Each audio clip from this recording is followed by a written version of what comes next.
Saudações, leitores e seguidores do Instituto Liberal. Eu sou o Lucas Berlanza e este é mais um IL Flash, aquele momento da semana em que a gente elenca os 7 artigos que mais impactaram, que mais fizeram sucesso no nosso site oficial e nas nossas redes sociais. E hoje o nosso IL Flash começa com 2 artigos do nosso caríssimo amigo Luan Sperandio, também um colunista do Instituto Liberal, mais ou menos desde o mesmo período em que nós temos estado ligados à instituição, em que ele reflete sobre, primeiro, o tema da relação entre direitos individuais e progresso econômico. Respeitar direitos individuais é bom também para a economia. Ele tenta demonstrar no artigo, de forma ilustrada, exemplificada, que defender os direitos dos indivíduos a despeito das suas tendências pessoais, das suas opiniões, seus comportamentos, desde que, evidentemente, não firam os direitos alheios, não é apenas uma questão do direito individual em si, mas também algo que traz maior riqueza e maior prosperidade econômica para a comunidade política em que essa orientação é efetivada. Ele cita o estudo The Relation Between LGBT Inclusion and Economic Development, Emergent Economies, em que pesquisadores da Universidade da Califórnia analisaram questões de inclusão e o nível de desenvolvimento em 39 nações emergentes da população LGBT. A conclusão foi de que a inclusão de direitos individuais dessa população contribui para o desenvolvimento econômico. Essa inclusão é definida como a capacidade de viver a vida com escolhas próprias, um direito básico, de acordo com o liberalismo. O estudo apontou que esse público LGBT lida com taxas desproporcionais de violência física, psicológica e estrutural, o que pode afastar essas pessoas de ambientes de trabalho que elas prefeririam por conta de lesões físicas ou mentais. Esse cenário também prejudica, portanto, a população LGBT economicamente, porque ela passa a se ver privada da possibilidade de exercer um ofício, uma profissão, uma atividade econômica onde ela bem deseja.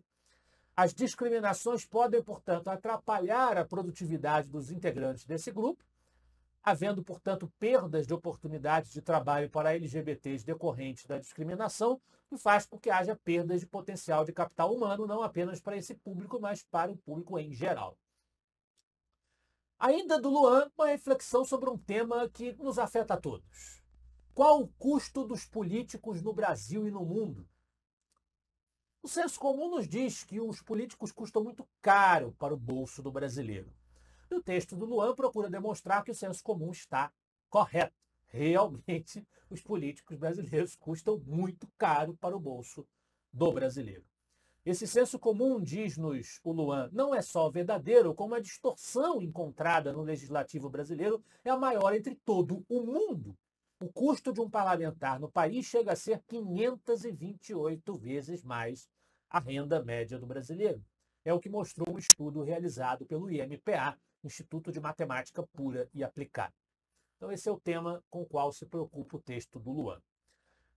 Dessas questões, nós pulamos para uma questão internacional, mas que também diz respeito a muitos entusiastas de ideias erradas no Brasil, da página Liberalismo Brazuca, Putin e a teoria da ferradura.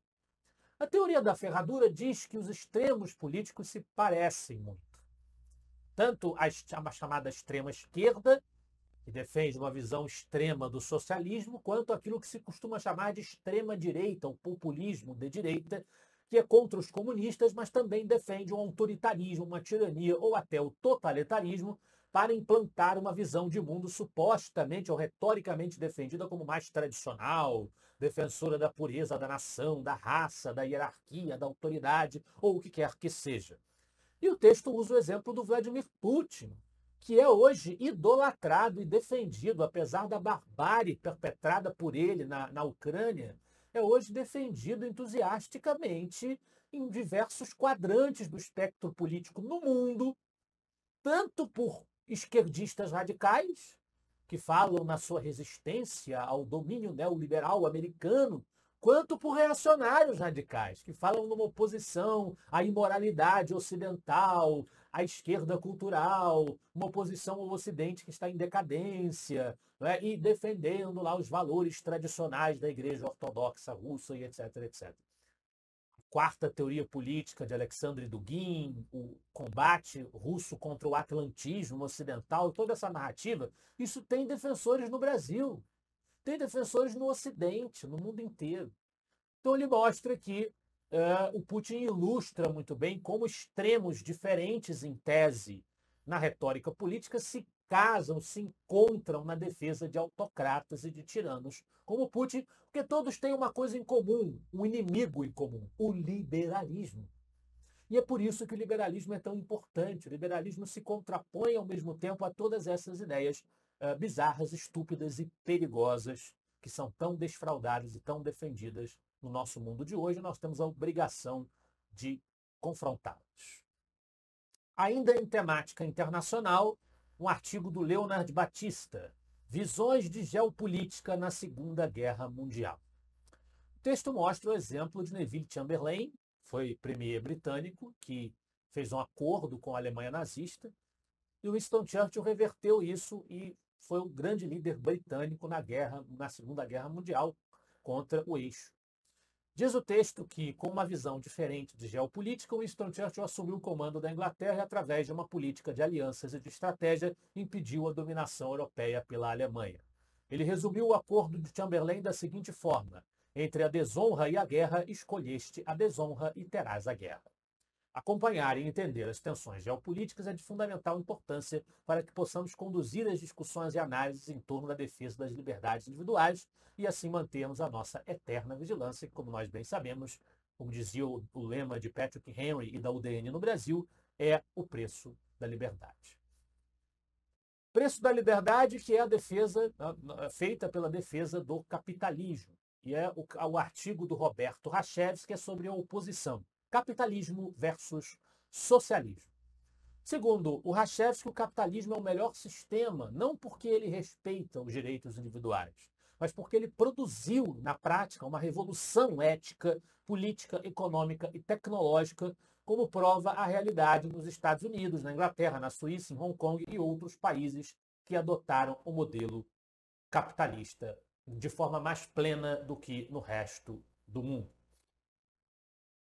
Contra o capitalismo está a política intervencionista, dirigista, socializante do Partido dos Trabalhadores que hoje governa o Brasil. E é sobre isso o artigo do Gabriel Wilhans, Lula só faz provar a importância da independência do Banco Central.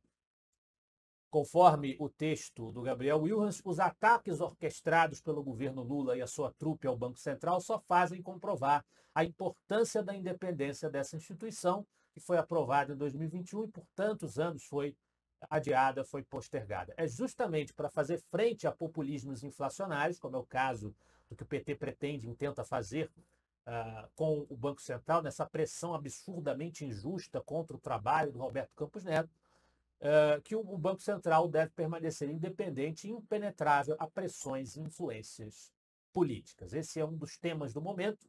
O Gabriel Wilhans vem sair em defesa dessa medida que foi a autonomia do Banco Central brasileiro. Na liderança do IL Flash de hoje, uma daquelas seleções de citações de frases feitas pelo nosso querido João Luiz Mauad. A sabedoria de Joseph Sobran. Joseph Sobran foi um jornalista americano nascido em 23 de fevereiro de 1946 e falecido em 30 de setembro de 2010.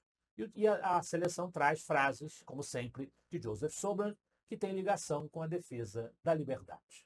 Esse foi o nosso IL Flash de hoje. Eu espero que vocês gostem dos artigos e dos debates proporcionados pelo Instituto Liberal. Semana que vem estaremos de volta. Afinal de contas, para nós, você é a parte mais importante da sociedade.